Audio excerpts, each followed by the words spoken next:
Welcome back to the Road Show. This morning in the Buzz, the Wall Street Journal's decision to feature a front page photo of Supreme Court nominee Elena Kagan playing softball has, believe it or not, ignited a national discussion about why people assume that women who play sports are lesbians and if that should matter. Here's what happened.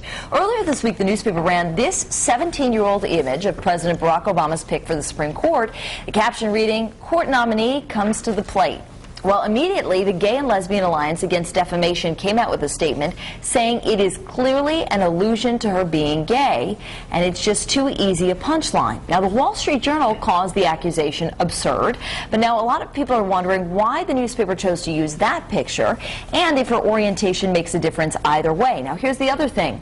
No one has come out and said she is a lesbian, she's not a lesbian. This is all just speculation. So that's what also makes it particularly interesting. But here's the question. Do you think that particular picture alludes to her sexuality? I don't know if it alludes to it. I don't think it does at all. Okay.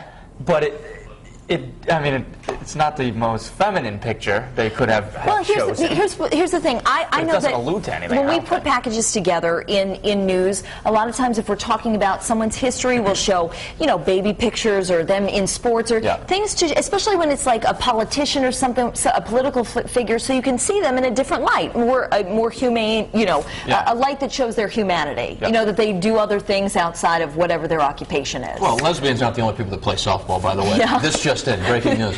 But, you know, I don't know if this newspaper has an agenda against the Obama administration. Perhaps it does. I know there's a lot of the old, like, the Fox News channel against MSNBC. You got the right wing versus the left wing. And you have some newspapers that have agendas to attack someone's policies and their nominations and such. But, you know, the only thing, I mean, so what if she is? Well, but here's the other thing. I think, you know, I think it's really interesting that the Gay and Lesbian Alliance Against Defamation came out and said and made a deal. A little defensive. The Wall Street Journal didn't, you know, they used this picture and apparently they thought it was, you know, indicating that she was a lesbian. Yeah, I mean, first off, like you said, I don't think it matters. I mean, if you can do your job, you can do your job. Now, people will worry that she may be swayed because gay marriage and stuff like that goes through the Supreme Court, but there's straight judges too that may be against gay marriage. So it's but the thing is, everyone, you know, when you are chosen, you are chosen because you have a particular lens through which you view a lot of court cases, and your upbringing, your lifestyle, your background all influence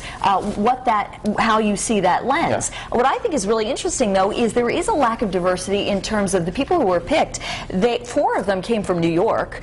They all are Ivy League educated, you know, and so it's interesting because as much as we're talking about different areas of diversity, you know, Sotomayor, you know, being Hispanic, another woman being named to the bench, whether Elena Kagan is lesbian or not, it's very interesting that it seems to be that they are all coming from a very particular and, if not elite, group of people. You know, which would indicate a lack of diversity. Yeah, I'm not going to lose any sleep over the fact that they put a picture of her playing softball. And the Wall, I don't know what the paper's agenda is, like I said, but you know, let's get her confirmed. And you know, I don't know. I agree. It is amazing though when you think about it.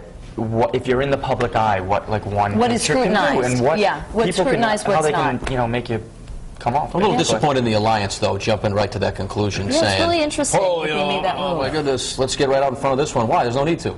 Why are you going to defend her? Well, I tell you what, Courtney, I want to throw it over to you because certainly a lot of people are talking about this morning, and I'm wondering what people on our live blog are saying. This is a big buzz on the live blog. Lots of comments. It's tough for me to weed through them, but I picked a few we can read right now on foxprovidence.com. This one's from Joseph Butera, and he says, I think that her sexual preference should have no effect on upholding her duty in the Supreme Court. This is her business, and we should respect that. Enough is enough. And Lisa says, regarding today's buzz, that's so silly. Come on, no way. Her job is just to be fair. It shouldn't matter her sexuality. And Aaron S. says, I don't think it should make a difference. So what if she plays sports? Just because you play sports doesn't mean you're gay. If you are, that's your right.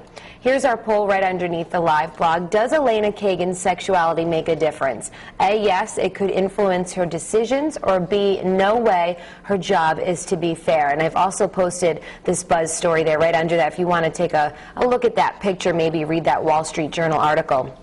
Here's a snapshot of our Facebook page. Lots of comments to surf through here.